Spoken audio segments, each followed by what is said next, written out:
You saw the title, so I'm not going to bother with an intro. Here's some proof I'm actually decent at Groot, and let's get into it. Groot can 100-0 enemies with various wall setups, but this one is the most surprising one-shot combo that I know of that doesn't involve his ult or any prior setup. All you need is 2 walls ready and your right click. Basically all you do is double wall directly behind them, then right click followed by left click. The goal is to position your walls so your target is right in the middle. There's actually a sweet spot where their hitbox will be in front of both walls, so they'll get hit twice. This will deal over 250 damage total and take out pretty much any target because they'll be completely isolated. So even if they have more health than that, they'll probably still die. It's a pretty precise combo, so you're not going to get it that often, but it's worth going for because it's so surprising and you can do it from pretty far away. Especially with the buff to Groot's Thornlash wall distance, you can threaten their backline with this combo pretty easily. Even if you miss, you'll still get a big chunk of damage off and may still get a kill. Use yourself as a wall. Groot's character model is huge, so you can body block people if you're close enough. This is best done when you have an ironwood wall blocking an enemy from one side. They'll naturally try to walk to one side around it, and if you can get to the corner of your wall, you can stop them from ducking past it and just hold them there. The 2 big caveats to this one are, 1, be careful who you do this to. Someone like Bucky might just uppercut, grab, headshot you if you try this on him. Or someone like Strange might just fly away. You mainly want to be using this on heroes you know don't have escape abilities available. Second thing is just be aware of your positioning when you go for this. If you walk in range to body block someone, you're in a pretty aggressive position and might just get blown up by the enemy team depending on what DPS they have. The L-Box. I'm sure a lot of people discovered this one on their own, but the most consistent way to completely trap someone with your walls is by placing an ironwood wall hot dog style, followed by placing a Thornlash wall on the far end of the ironwood wall, creating an L. Then from here, you can also body block them and make sure they just can't escape no matter what. This is a small one, but there's a great new flank route with Groot on the new map. With just 2 walls, you can smuggle your entire team onto the point from the right. You could also use this route to just give part of your team a flank route, while the rest of your team distracts the enemy by going through the main choke point. Your ult moves players, so it can be used to pull characters out of their ultimates. I'm mainly talking about Invisible Woman ult and Cloak and Dagger ult. You have to be kind of precise because you don't want to miss the ult entirely, but if you can pull this off, you're pretty much guaranteed to win that fight. This is another small one, but on defense, always start the round with 3 walls already placed. At any given time, you can have 3 active Thornlash walls, so having them down already just gives you a little bit of a head start, especially because you know where the enemy is coming from, so you can place them accordingly. For these prep walls, try to place them off to the side or against walls, so they're less likely to be noticed and broken immediately. Sometimes you're going to want to use a double layer wall to really trap someone in, so when you go for this, try to place your ironwood wall first, then your Thornlash walls in front of them. This way, when your target backs up into your wall to try to escape, they're going to take some extra damage from those Thornlash walls. If you did it the other way around and place your Thornlash walls, then your ironwood wall, you're just missing a ton of damage that you could get on that target. This one technically isn't a Groot tip, but it's pretty helpful to consider if you get counterpicked often. Just learn Magneto. Everything that counters Groot, Magneto counters himself. So characters like Punisher, Winter Soldier, Wolverine, Squirrel Girl, all the heroes that hard counter Groot are themselves countered by Magneto. So if your primary hero pool is just Groot and Magneto, you can pretty much always have the perfect Vanguard pick. This one's more of a warning than a tip, but don't ruin your own Groot and Namor combo with your wall. As I've talked about in my Groot guide before, you can block Namor's ultimate with your walls. But the problem is, this works the same for your own Namor's ultimate. And a lot of Groot players, myself included, will instinctually wall behind their ult to get some extra damage off, but doing this might actually block Namor's whale sometimes. Technically speaking, you should still be able to wall behind your target and have the whale connect. But with all the other random things like Strange Shield, Bubbles, Elevation, all these things can block LOS, you want to minimize the factors that could screw with the Namor ult landing. So it's better to just resist the muscle memory and not wall behind Namor's ultimate. Also, a side note I want to clarify while I'm editing this. The Namor ult connecting is all about whether the center of the ult is in clear LOS to the target. So basically not walling just helps give your Namor player a bit more margin for error with his ult. Here's another warning tip. Bucky can dodge your ultimate with his ultimate. If he's already trapped in your prison, he can't escape by ulting out, but he can start his ult as you throw yours.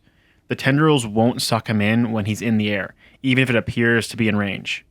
Pretty much all movement abilities are disabled when you're in Groot's ultimate. The only one that I think works is Cloak and Dagger ultimate. It's good to just keep this in mind when picking targets for your ult. If you catch Cloak, there's a good chance she's just going to ult out and can turn the fight in her favor.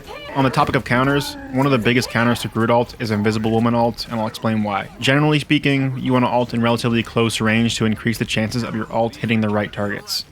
But when you do this versus Invisible Woman, all she has to do is hit Q, then suddenly her entire team is back at full health, staring at you 1v6. You're going to die every time. Ulting Invisible Woman as Groot in close range is almost always massive bait. Your DPS are rarely going to be close enough to even see her in her ultimate to follow up on yours, and you plus maybe one other tank are unlikely to have enough damage to solo burst her down while she's in her ultimate. So my best advice for this is to either ult her from a distance to bait out her ultimate. This way you basically force her to either be incredibly exposed and probably die to your teammates' follow-up damage, or force her to pop her ult, which is a pretty decent trade, especially if you're forcing her to pop it away from the objective. The other option is to have some other form of follow-up damage ready to kill her once she pops her ultimate. This can be a lot of things, maybe Namor Whale, Magneto Ball, or just Bucky ready to hit her with a couple headshots. Because the reality is, even though she has huge healing while in her ult, if she's still locked down by your ult, she can't move and is still pretty easy to kill if you have a teammate there to help you. Use your walls to counter Groot's ultimate. You can lift yourself up while in the prison or wall in front of yourself. You can even wall behind yourself to potentially wall off the enemy Groot wall that's going to damage you while you're in his ultimate. If you're playing Groot versus Groot, the basic counter to Groot walls is more Groot walls. If they wall you off from your team, you wall them off from you. Basically, you just want to always keep track of when you're on the back foot and when you're aggressing. Because there's certain situations where you can't be aggressing on their Groot because you're low health and your team's walled off. So in this situation, you can't use your walls behind the enemy Groot to wall him off. You need to wall in front of him to protect yourself. Once the walls are cleared behind you and your healers have clear LOS on you, you can then go aggressive and try to wall him off. Just having that awareness of when you can be aggressive and when you have to play safe is really important in the Groot versus Groot matchup. For the rest of this video, I'm not going to give specific tips, but just talk a bit about how I position as Groot on a few maps. If people want to see more stuff like this, I might make a whole video going over all the maps in detail. In my opinion, Groot is strong throughout this map. Groot is strong from the first point to the second point to the third point. On attack, you have some great ways to wall off backlines, like wall up the tanks right here. You can go to high ground from this angle and get angles on their backline here. There's just a lot of, there's a tight choke that your walls get a lot of value. And on defense, you have some great opportunities. You can wall off this right side with your I'm a wall. You can wall them off here so the tanks are isolated. Basically throughout this whole first section, Groot is just really strong. And you have all these small corridors as well that you can wall. You can like do things like wall above here, wall all of these tiny little doorways. Groot is just amazing, basically throughout this map. Even in this mid section where there's some high ground here, you're very strong. Like there's this section right here. Like if you get caught, if they get caught right here, and you're able to play this like off angle on height, it's really hard for them to shoot at you because you put walls against that wall. Almost there. Don't turn back now. And then they look up at you down here, and then what are they doing? They're backing up into your walls. So it's really hard to push you off high ground, especially because the other angle through these doors you can wall off fairly easily with your big walls. And obviously this can break once that goes through, but this can't break, so you can still just stand right here. Then coming through here on offense, obviously Groot is extremely strong because you can entirely wall enemies off both these doors, so they have to go through far right or far left. It's really strong.